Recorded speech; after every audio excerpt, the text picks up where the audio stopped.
Dans la charmante ville de Valence, en France, un ancien nommé Georges s'est vu refuser l'entrée de la réception d'un luxueux château transformé en hôtel en raison de ses vêtements modestes et de son apparence simple, qui semblait déplacée parmi les autres invités raffinés. Cependant, quand vint le moment pour Georges de révéler qui il était vraiment, l'ensemble de l'établissement fut pris de surprise.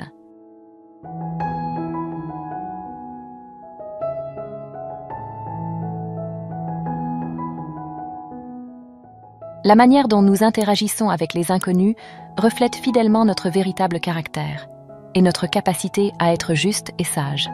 Dans notre histoire émouvante d'aujourd'hui, nous plongeons dans l'expérience de Georges et comment être traité injustement dans un château l'a amené à se remémorer des leçons vitales sur nos relations humaines et l'art de la communication. Fatigué et les épaules tombantes, Georges s'est arrêté devant le château 5 étoiles, un vestige historique transformé en auberge, situé de l'autre côté de la rue pavée de pierres anciennes. Il portait des vêtements simples, usés par le temps et le travail, et des chaussures qui montraient des signes évidents d'une vie remplie de pas et de chemins parcourus.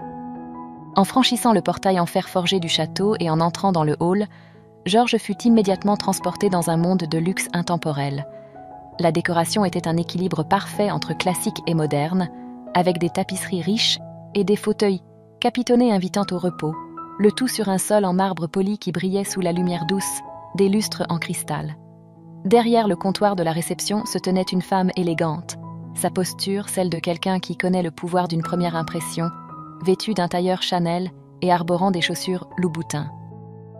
Lorsque Georges, avec son apparence humble et ses chaussures usées, s'approcha d'elle, la femme lui jeta un regard de haut en bas qui dura moins d'un clignement d'œil, décidant qu'il n'était qu'un vieillard quelconque en quête de direction, peut-être un artisan local ou quelqu'un égaré. Elle espérait que Georges n'était pas un mendiant qui, par hasard, avait franchi les portes du château et était là pour importuner les invités. Ses chaussures semblaient sur le point de se défaire, et les taches de sueur sous ses bras, ajoutées à sa barbe mal rasée, lui donnaient un air encore plus rustique et négligé. En s'approchant de la réceptionniste, Georges la salua poliment et dit qu'il aimerait une chambre pour la nuit, tout en sortant un portefeuille usé de la poche de son manteau.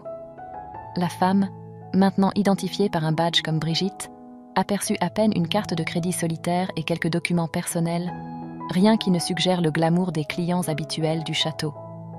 Brigitte tenta de le dissuader, suggérant poliment qu'il cherche un autre hébergement, car soi-disant tous les chambres étaient occupées.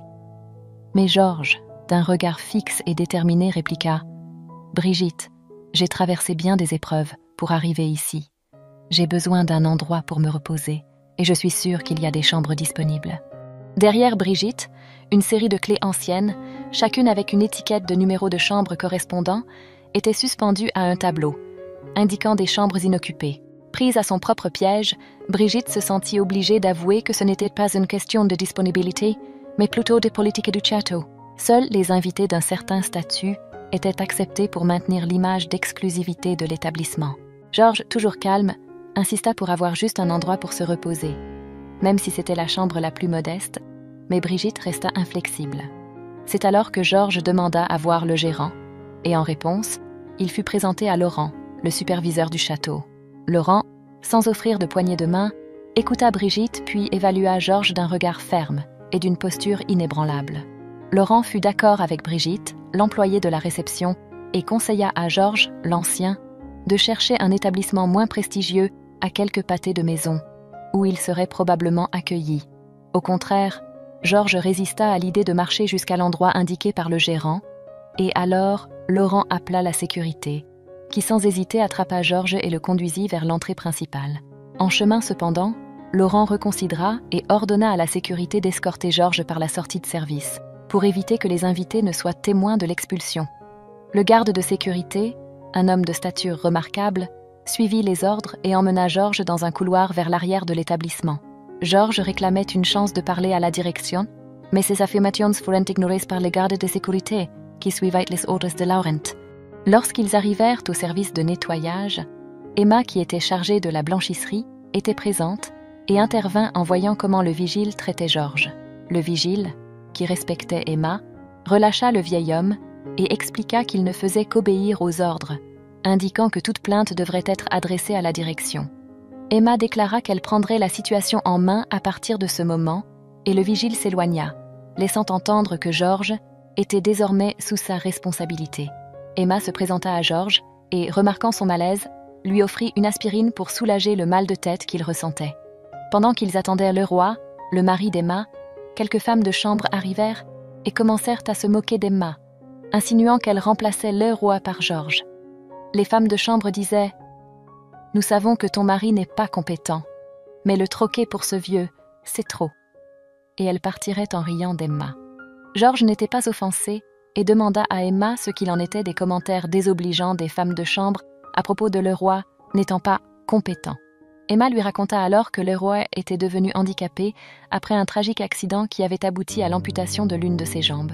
Il avait été percuté par une voiture qui avait grillé un feu rouge, renversant son mari qui ne s'était même pas arrêté pour aider. Malgré cette infortune, le roi est resté optimiste, reconnaissant d'être en vie et confiant en un avenir prometteur. Sa vie avait toujours été pleine de défis, ayant grandi dans un orphelinat et surmonté de nombreuses adversités, avant de mener une vie modeste en banlieue, avec Emma et la voiture qu'il utilisait pour travailler comme chauffeur d'application. À son arrivée, le roi invita George à visiter leur maison. Fatigué mais en même temps impressionné, George accepta, voyant l'opportunité de renforcer ses liens avec le couple. Le roi était communicatif et accueillait la nouvelle amitié naturellement, car il avait l'habitude de bavarder pendant qu'il travaillait comme chauffeur d'application.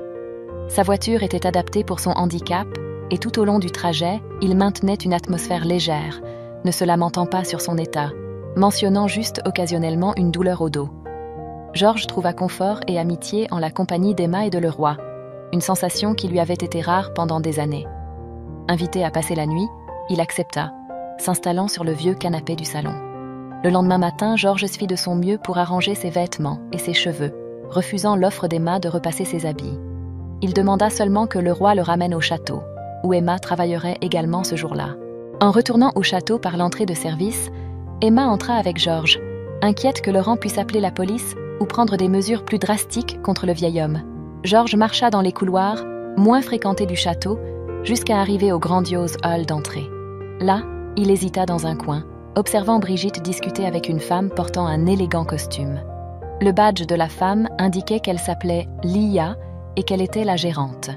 En remarquant la présence de George, Brigitte ressentit un pincement au ventre, voyant l'homme dans un état encore plus désordonné que la veille.